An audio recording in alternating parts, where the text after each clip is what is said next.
Hi everyone, welcome back to verbal education once again. And आज के इस video में डिस्कस करने वाले हैं Indira Gandhi institute of medical science, that is also called IGMS Patna. तो वहाँ पर अगर आप पोस्ट बेसिक बीएससी नर्सिंग करने का सोच रहे हैं या फिर एमएससी नर्सिंग का सोच रहे हैं ना, तो आपके लिए बेस्ट अपॉर्चुनिटी है। फॉर्म जो रिलीज़ हो गई है आज है 14 अगस्त 2025 एंड फाइनली आज के दिन जो है ना फॉर्म रिलीज़ कर दी गई है। ठीक है, तो अगर आपने बीएससी नर्सिंग करके रखा है एंड आपको एमएससी नर्सिंग के लिए जाना है, या तो फिर अगर आपने जनरल नर्सिंग मिडवाइफरी करा है एंड आपको पोस्ट बेसिक बीएससी नर्सिंग के लिए जाना है, तो एंट्रेंस एग्जामिनेशन की जो फॉर्म है ना वो फाइनली आईजीएमएस पे रिलीज़ कर दी गई है। ठीक है, फॉर्म कैसे फिल करना है उसकी ऑफ प्रोसेस जो है ना वो ऑफलाइन होती है। फॉर्म को प्रिंट आउट करके फिल करना होता है। ठीक है, एंड फिल करने के बाद आपको फाइनल एडमिट कार्ड मिलेगा एंड एडमिट कार्ड आपको जो है ना ईमेल आईडी पे भेजा जाता है। एंड उसके बाद आपको एग्जामिनेशन के लिए विजिट करना होता है। विजिट करने के बाद मेरिट लिस्ट बनती है। मेरिट लिस्ट के बाद काउंसलिंग की प्रोसेस होती है। काउंसलिंग के बाद एडमिशन होता है। ठीक है, तो मैं फॉर्म आपको दिखाना चाहूँगा। फॉर्म जो है ना यहाँ पर ये रहा, कुछ इस तरीके से है। ये एमएससी नर्सिंग का है। पहले हम लोग पोस्ट बेसिक बीएससी नर्सिंग का देख लेते हैं। ठीक है, सो लुक एट दैट। ये पोस्ट बेसिक बीएससी नर्सिंग का प्रोस्पेक्टस है एंड यहाँ पर पहले तो हम लोग देखेंगे यहाँ पर कितने सीट्स है। तो देखो यहाँ पर सीट्स जो है ना वो 40 सीट्स है। ठीक है, अगर आप पोस्ट बेसिक बीएससी नर्सिंग करना चाहते हो एंड अगर आप बिहार से हो तो भी आप कर सकते हो। ठीक है, अदर स्टेट वाले भी कैंडिडेट यहाँ पर अप्लाई कर सकते हैं कि नहीं, उसकी सारी इन्फॉर्मेशन यहाँ पर मेंशन है। देखो यहाँ पर first of all eligibility criteria हम लोग देखते हैं। ठीक है, देखो यहाँ पर फीमेल कैंडिडेट अप्लाई कर पाएंगे, मेल कैंडिडेट यहाँ पर नहीं अप्लाई कर सकते। कैंडिडेट जो है ना वो 12th पास होना चाहिए, class under 10+2 system of education and यहाँ पर ठीक है उसके अलावा जनरल नर्सिंग मिडवाइफरी कंप्लीटेड होना चाहिए। ठीक है, फ्रॉम इंडियन नर्सिंग काउंसिल से। ठीक है, जो कॉलेज इंडियन नर्सिंग काउंसिल से है उससे कंप्लीट होना चाहिए। ऐसा नहीं कि आपके स्टेट नर्सिंग काउंसिल से है वो। ठीक है, तो अगर आपका कॉलेज, अगर आपका आईएनसी से अप्रूवल था, उस कॉलेज से अगर आपने करा है एंड आपके पास आरएन नंबर भी है, that is called registered nurse registered midwife. ठीक है, आरएन जिसको हम लोग आरएन भी कहते हैं, तो अगर आपके पास वो है तो भी आप अप्लाई कर सकते हो। ठीक है, अगर आपका स्टेट का है तो ठीक है, अगर आपका कॉलेज नहीं है आईएनसी से अप्रूवल, ठीक है, कोई इशू नहीं। अगर आपके पास आरएन नंबर है देन आप अप्लाई कर सकते हो। ठीक है, दैट इज़ द प्रोसेस। उसके बाद क्या प्रोसेस है मैं यहाँ पर आपको दिखा रहा हूँ। ठीक है, लेट्स चेक हियर। सिलेबस देखो एंट्रेंस एग्जामिनेशन का वही आपका जो आपका जीएनएम आपने पढ़ के रखा है, anatomy physiology, microbiology, physiology, sociology, fundamental of nursing, first aid, community health nursing, whereas midwifery and gynecology, pediatric nursing and mental health and psychiatric nursing। ठीक है, तो ये आपका सिलेबस रहने वाला एग्जाम का। फिर क्राइटेरिया ऑफ सिलेक्शन देखो यहाँ पर सिलेक्शन का प्रोसेस क्या है। Merit list would be prepared on the basis of performance in written entrance examination. जो आपका एग्जामिनेशन होगा ना उस पर जिस तरीके से आपका मार्क्स रहेगा उसके बेसिस पे मेरिट लिस्ट बनेगा एंड मेरिट लिस्ट के अकॉर्डिंग ही सिलेक्शन होगा यहाँ पर। ठीक है, ड्यूरेशन ऑफ एग्जामिनेशन जो है ना वो 100 मिनट का होगा, अराउंड 140 मिनट्स। ठीक है, मतलब कि 1 घंटा 40 मिनट। उसके अलावा मीडियम जो रहेगा वो इंग्लिश मीडियम का रहेगा, हिंदी नहीं रहता है। ठीक है, पैटर्न ऑफ एग्जामिनेशन जो है ना वो 100 मल्टीपल चॉइस क्वेश्चन रहेंगे। ठीक है, वो सारे के सारे यहीं से रहेंगे। जो सिलेबस है यहाँ पर सिलेबस वाइज कैटेगराइज नहीं है कि इतने इस सिलेबस से या फिर इस सब्जेक्ट से इतने नंबर के हैं, तो यहाँ पर सारे के सारे कहीं से भी रह सकते हैं। ठीक है, तो ये आपका एग्जामिनेशन का पैटर्न रहने वाला है। ठीक है, उसके अलावा क्या है, इन सर्विस कैंडिडेट जो आईजीएमएस के अंदर है तो वहाँ पर है ना submission of no objection certificate from current employ essential and produced at the time of counselling without failure. ठीक है, तो जो इन सर्विस कैंडिडेट है आईजीएमएस के अंदर उन लोगों के लिए यहाँ पर इंफॉर्मेशन नोटिफिकेशन दे रखा है। ठीक है, प्रोसेस एप्लीकेशन देखो यहाँ पर क्या है, 2000 लगेगा आपका अप्लाई करने का फ़ी है। ठीक है, जनरल के लिए। ठीक है, और 1000 फॉर SC/ST के लिए, जनरल और OBC के लिए और EWS के लिए सभी के लिए 2000 लगेगा और 1000 फॉर लगेगा SC/ST के लिए। ठीक है, और ये आईजीएमएस पटना को सबमिट करना है। ठीक है, मैं एक बार फिर से बताना चाहता हूँ, अगर आप पोस्ट बेसिक बीएससी नर्सिंग या फिर एमएससी नर्सिंग के लिए अप्लाई कर रहे हो फॉर्म एंड आपके फॉर्म अप्लाई करने में कोई भी ऑब्स्टेकल्स आता है या फिर सटर आता है या फिर आपको हेल्प चाहिए फॉर्म को सबमिट करने के लिए कोई भी, तो हमारा 1:1 कॉल सपोर्ट सिस्टम आपको काफ़ी ज़्यादा हेल्प करेगी।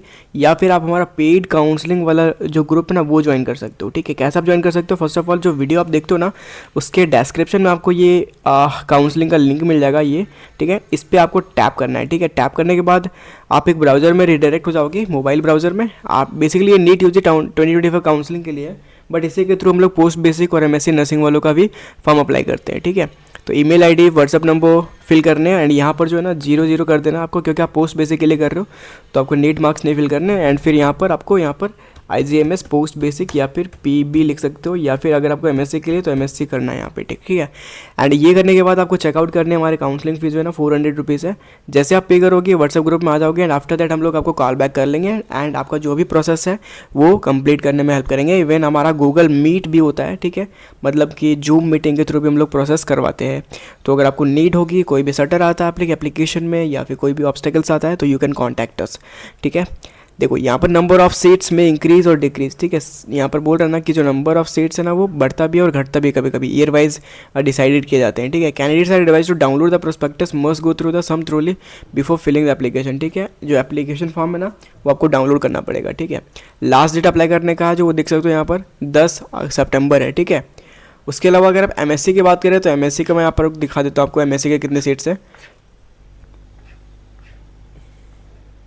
ओके तो यहाँ पर आप देख सकते हो 10 सीट्स है टोटल के टोटल। MSc नर्सिंग जो करना चाहते हैं उसके लिए 10 सीट्स है, ठीक है। Eligible candidates MSc nursing for academic year 10 seats. किस में कितने सीट्स है? चाइल्ड हेल्थ नर्सिंग में 5 सीट्स है। उसके अलावा ऑब्स्टिक एंड गायनेकोलॉजी में 5 सीट्स है, ठीक है। 2 ही यहाँ पर कोर्सेस होते हैं मतलब MSc नर्सिंग में, ठीक है। Reservation shall be given as per currently existing government of Bihar rules, ठीक है। जो बिहार के कैंडिडेट है उसको रिजर्वेशन मिलेगी बिहार के गवर्नमेंट के according. Candidates domicile outside state will be consider under unreserve category. अगर आप अदर स्टेट से हो तो आपको UR से कंसिडर किया जाता है, ठीक है। Duration of course MSc nursing का ड्यूरेशन कितना होता है? 2 साल का होता है।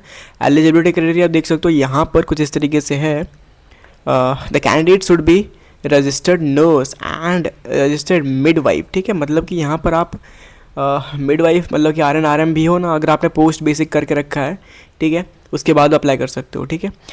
Equivalent with any state nursing council, ठीक है। तो कोई भी स्टेट का नर्सिंग रजिस्ट्रेशन काउंसिल से अगर आपका RN RM नंबर है देन आप यहाँ पर अप्लाई कर सकते हो, ठीक है। पास्ट BSc नर्सिंग या फिर BSc ऑनर्स नर्सिंग या फिर post basic BSc nursing with minimum 55% marks, ठीक है, from an institution which is recognise by Indian nursing council, ठीक है। अगर आप BSc नर्सिंग में पास हो या फिर पोस्ट बेसिक BSc नर्सिंग में पास हो तो भी आप अप्लाई कर सकते हो।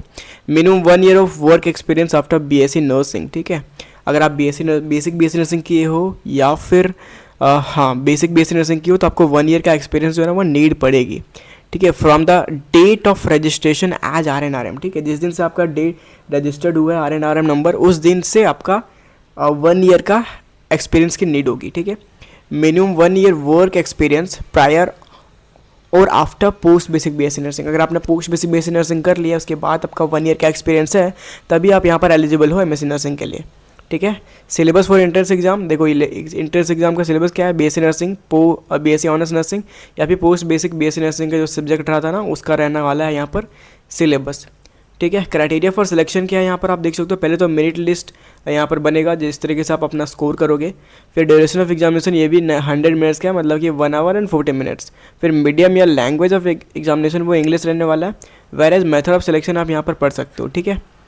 और यहाँ पर क्या रहने वाला है कुछ इस तरीके से देखा होगा हम लोग देखें तो the minimum cut off marks for qualifying the entrance examination will be OBC के लिए 55% और SC ST के लिए 50%, ये कट ऑफ है, ठीक है। एक्सपेक्टेड है ये, अब वो डिपेंड करता है स्टूडेंट पे दैट कि कितने नंबर ऑफ स्टूडेंट यहाँ पर अप्लाई किए हैं। इन सर्विस कैंडिडेट जो जॉब में ऑलरेडी यहाँ पर IGMS के अंदर है उसके लिए यहाँ पर एसेंशियल डॉक्यूमेंट सबमिट करना होता है। उसके अलावा नो ऑब्जेक्शन सर्टिफिकेट जो कि मिल जाती है जहाँ से आप जॉब कर रहे हो, मतलब कि IGMS के अंदर ही अगर आप जॉब कर रहे हो तो आप जाके आप नियर बाई मतलब नियर बाई तो नहीं, वहाँ पर जो मेडिकल सुपरिटेंडेंट है वहाँ से आप ले सकते हो, ठीक है। फिर प्रोस्पेक्टस एंड एप्लीकेशन फॉर्म जो है ना 2000 रहने वाला है फॉर जनरल के लिए और SC ST के लिए 1000 रहने वाला है, ठीक है। लास्ट डेट अप्लाई करने का क्या है? 10 सितंबर है। तो ये MSc नर्सिंग और पोस्ट बेसिक BSc नर्सिंग का IGMS के अंदर। तो मेक श्योर आप अपना फॉर्म को जरूर अप्लाई करना एंड एंट्रेंस एग्जामिनेशन के लिए रेडी रहना। डेट यहाँ पर क्या रहने वाली एग्जामिनेशन की वो भी यहाँ पर मेंशन अगर आप नीचे जाओगे तो, ठीक है। बाकी आप पेड काउंसलिंग ज्वाइन कर सकते हो। अगर आपको नीड है तो कोई भी सटर आ रहा है आपके एप्लीकेशन फॉर्म में तो आप ज्वाइन करना मत भूलना। मिलते हैं अगली वीडियो में। Thank you for watching, have a nice day.